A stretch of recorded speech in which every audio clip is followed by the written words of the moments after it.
Hello everyone and welcome to another News Coolum video.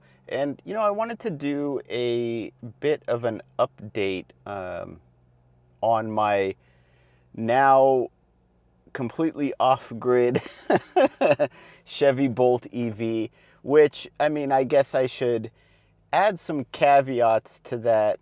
Caveats like caviar?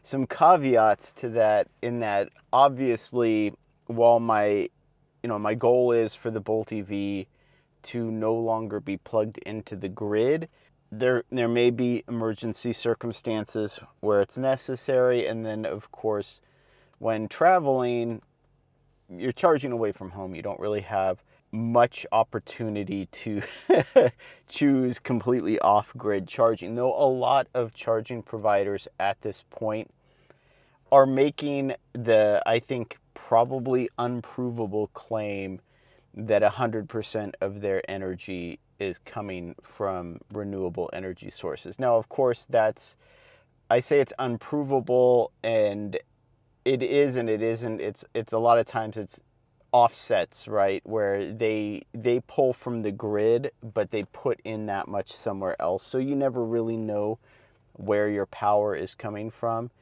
even with these completely clean off-grid CPOs. But for me, it's more of an issue of energy independence.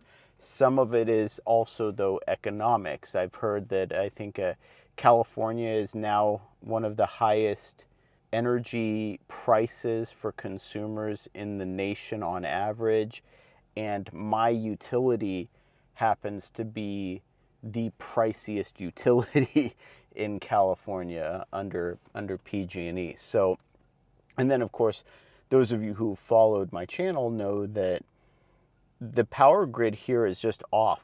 Like, it's down quite often. I've had to do long trips on days where the power was off, and it's one of those things where I could return home and the grid power is down. So when I need to go back out, like to get one of the cats from a surgery or something like that, well, now I have to charge up on the public chargers on a trip that normally I could have just topped up while at home and then done the whole 250, 300-mile day without even thinking about using a public charger. So my reasons are independence and energy. But what I wanted to catch up on is, right now I have the Anker Solex F3800. Again, not a review of it. I've talked about it a little bit. It's got some limitations. And right now I have 5 of the 350 watt solar panels hooked up to it. And in theory, the Anker Solex can accept 2400 watts or 2.4 kilowatt of charging power through its, I guess, the XT60 pin and cables.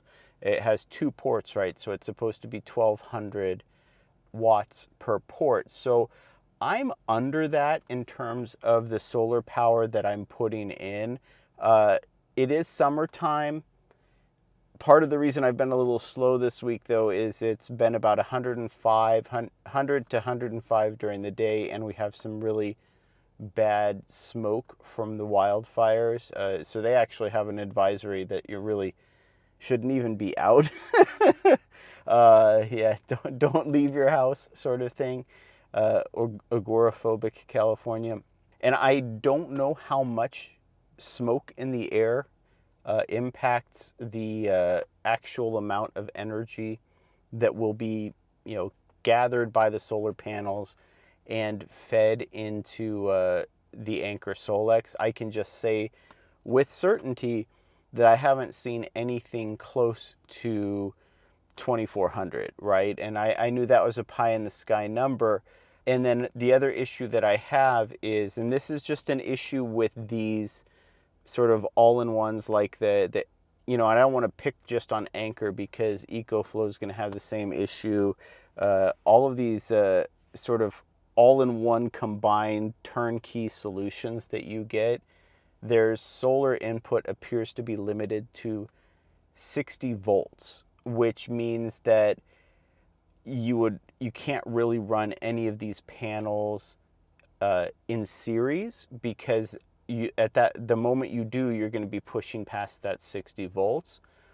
But you can't really run too many of them in parallel either, because the amperage cap for the input is like 25 amps or whatever. So again, that 2400 watts that it's inputting is purely theoretical. And I only had one of the 3-prong MC4 connectors that you can use to basically run 3 panels in parallel. So I'm running 3 panels in parallel and then 2 more panels in parallel, because these 350 watt panels have around a 9 amp, and that keeps it right at that 25-ish amp input power. So it seems to do all right with them. It's just I only have 5 instead of 6. But even if I had 6, based on the input power that I'm seeing, I'm not really ever getting more than about 200 to maybe 240 watts per panel. And so maybe 250 watts per panel, make it an even number. So I think I might have seen maybe 1300 watts in. And the reason that number is important is the way I have my juice box set up. It's pulling 16 amps, which means the charging power is 3.4 kilowatts that it's pulling, or almost 3.5 kilowatts that it's trying to pull from the anchor. Now, what that does is, well, first of all, it's a slow charging rate for the Bolt EV, but it's also enough to drain the battery in an hour. So that Anchor Solex, if no power is going into it, you've got 60 minutes of time that you can charge. And so in theory, you should be able to add about 3.5 kilowatts. Or if you're behaving yourself in the Bolt EV, that ends up being maybe 14 miles of range. And so that's why I kind of wanted to explain that over this week, I've really only added about 80 miles of range, which would seem pretty crazy. And I don't want to blame it all on the Anchor Solex though, because I'm also, one of the other things is I wanted to make sure that our well pump had something to run on. So I haven't been only charging the Bolt EV using the Anchor Solex. And so what I will say in defense of the Anchor Solex is, when I did run the well pump basically all day, so at least once a month during the hot summer months, we like to deep soak all of the trees on the property. So the well was on for a full 8 to 10 hours. Now, it's still a sporadic load, so on the Anchor Solex, when it's running, it's pulling something like 1400 watts from the well, enough to drain the Anchor Solex in about 2.5 hours. But based on what I'm seeing, even when the water is running all of the time, the pump is only cycling on and off maybe for 5 minutes once every 10 minutes or so. So even though it's 2.5 hours on paper, I basically ran the water all day for an entire day watering. And with the solar input coming in, it never really got below 80 to 90%. So basically, even with the current setup as is, for the needs of running the well pump, it's fine. For the needs of running the car, though, that's a different issue. And I mean, it's also important to remember, just 1 bar on the Bolt EV's range estimator is the entire Anchor Solex pack, right? Like, so you could drain it from 100% to empty, and you're adding 1 bar on the Bolt EV. So charging from a low-ish state of charge to full, you're going to have to go through multiple cycles. And then, like I said, even with the max theoretical input, you're not going to be able to offset that. So when I do charge with the Bolt EV, it's basically in an 1.5 to 2 hour stint. I think I went out this morning and unplugged, and it was 4%. And then I let solar kind of recharge it over the course of the day.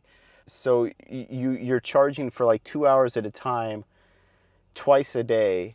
So it's a manual process, but then the other problem is it only has one NEMA 1450 plug. So and this is something that so this is not a long-term solution. I'm having to plug in and unplug a NEMA connector multiple times in a day. That's something you generally want to avoid. The NEMA connectors aren't really designed for multiple plugins, unplugs. So this is by no means a long-term solution. Running solar, running at the current charging rate, there's just not enough energy. Even if I added more solar, another panel, that would basically be the max I could do in terms of amperage. I'm a little bit lower in terms of voltage, but the panels just don't align well for that sort of series upping the voltage plus the parallel to up the amperage. So there's just hitting that theoretical 2400 watts is just, I'm leaving it there. It's theoretical. But even if I did, there's just not enough energy storage where it would be convenient to plug the Bolt EV in and leave it plugged in for a long time charging. Basically the way that convenient EV ownership should play out. So my next sort of iteration with this, it's not going to solve the issue of plugging in and unplugging, but what I'm getting is another solar charge controller set up, which will allow me to charge a separate battery. Now, a few people had chimed in on a previous video saying that there is a way to hook up a 48 volt battery directly to the Anker Solex. Now, Anker makes expansion batteries, but I'll say this right now, in my opinion, they're way too overpriced. $2,000 essentially to double the capacity. So if you look at like the product description basically, and I think you can stack, I forget however many it is. It's quite a few, but each one basically is a standalone battery for the Anker Solex F3800 minus all of the other stuff, the inverters, the chargers, all of that. And at the prices that the batteries are selling for, it's just not worth it, right? If I were going to go that route, I would just get a second F3800, because at least that way then I would have two NEMA 1450 plugs. And I just don't think it's a good cost-effective method. But this bypass, what it does is you can hook up a 48 volt battery directly to the Anker Solex's XT60 input. So where you're inputting solar, and you can technically use a higher voltage battery, but 48 is sort of the standard, and it's just treating it as though it were a solar input. And so what that allows you to do is max out one of those slots at 1200 watts coming in, regardless of whether there's sun in the sky or anything else, as long as you have a battery pack capable of feeding that energy in. But this really is a workaround, and there's two major problems with it. One is the Anker Solex doesn't care whether it drains that voltage, right? And so if you have an unprotected 48 volt battery, and what I mean by that is it doesn't have a BMS or some other thing to protect the voltage from going below a designated voltage, it's going to just keep sucking juice until it can't suck juice anymore, because again, the Anker Solex is looking at it as though it's a solar panel. And it can charge from solar, I think, down to like 10 volts or something. Some ridiculously low voltage that would really, really, really harm any sort of lithium-based battery that you are using to feed energy in. And so it, on one hand, it could damage the battery, and then on the other hand, it's a one way, right? So it only takes power in through that XT60 socket. It doesn't feed power back out. So if you're charging with solar, it's going to charge up the Anchor Solex, but the Anchor Solex is never going to then take that power and feed it back out into the battery.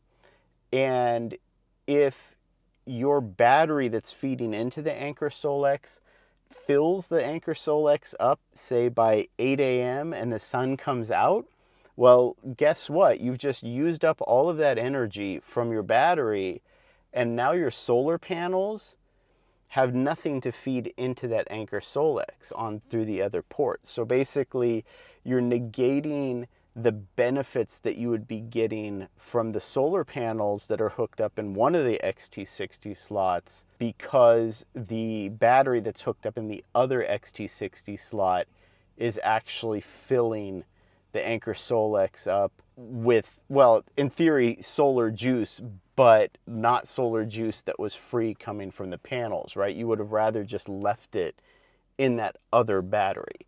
But for the purposes of charging an EV, it does seem like it could be valid. And so my next experiment, if you will, is I'm actually going to pull one set of the solar panels off. I'm going to add a 48 volt battery with a charge controller that's going to feed the 48 volts into the Anchor Solex XT60. That solar charge controller, the one that I'm putting in, has up to 100 volts, which will allow me to run these solar panels in series, increasing the efficiency, getting the voltage up to closer to 100, and then also accepts 30 amps. So then that's also going to let me increase the power. So if I can get it close, based on the numbers I'm seeing right now, I should be able to get it roughly 90 volts and pretty close to maybe 20 to 25 amps being fed in. Essentially, what that will allow me to do is be able to charge the battery around 2,500 watts. It will be feeding 1,200 watts into the Anchor Solex. The other solar panels will be maybe feeding another 900 to 1,000 into the Anchor Solex in theory. So I should be getting much closer to that, at least say a 2,000 watt input. The Bolt EV, though, is still going to want to try to pull 3,500 watts. So in addition, what I'm going to do is then take the juice box and turn it down to 11 amps. And by turning it down to 11 amps, that will lower it to about 2.5 kilowatt. And what it means is I should, in theory, be able to plug in at nighttime. So during the day, let the Anchor Solex, let the battery bank charge up, and then I should be able to plug in at nighttime, charging at around 2.5 kilowatt.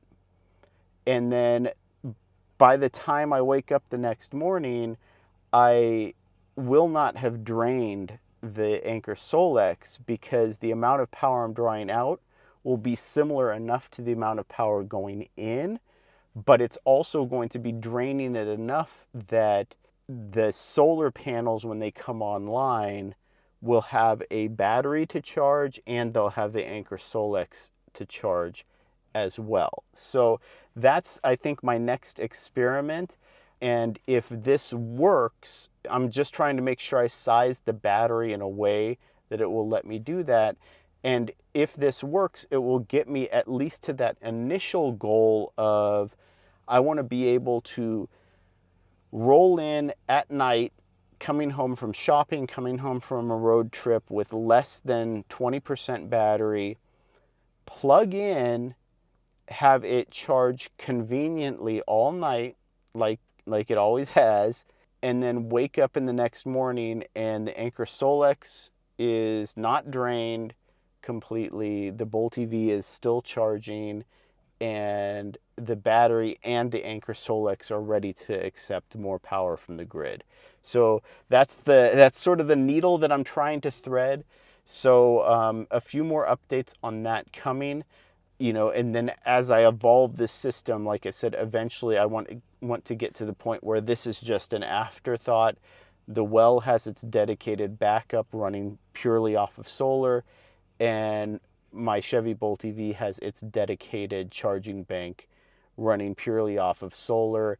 And then with my other EV projects, getting them to the point that they will also be able to plug in and charge either during the day or overnight without any disruption. So those are sort of the final goals. But in the meantime, the current system as it's set up isn't working. Oh, it finally went down to 89 degrees. So yeah, and if you haven't noticed, I'm a little bit hot in here because I haven't been running the AC, both for audio reasons, but also it just steals power from the charge, and that's why I wanted to wait until the sun went down before I started charging up the Bolt EV again, so that not too much stuff was being pulled away for battery and air conditioning and other conditioning. So anyway, yeah, let me know what you think. Let me know if you're interested in seeing how this next part plays out, or if you've had one of these XT60 sort of all-in-ones like the EcoFlow or the Anchor or, Jackery or any of these others. If you've ever used the input power, the solar input from a battery, and if so, how did that work? And I actually think it may be more effective actually for the smaller Anchor C1000 that I have, the one that's 120 volt only. I think it may be a more effective use for the smaller format mobile ones, because there's some pretty good energy dense batteries and solar charge controllers that could make this also a mobile option, which again, I'll also be exploring that. So anyway, again, let me know what you think, and thank you for watching.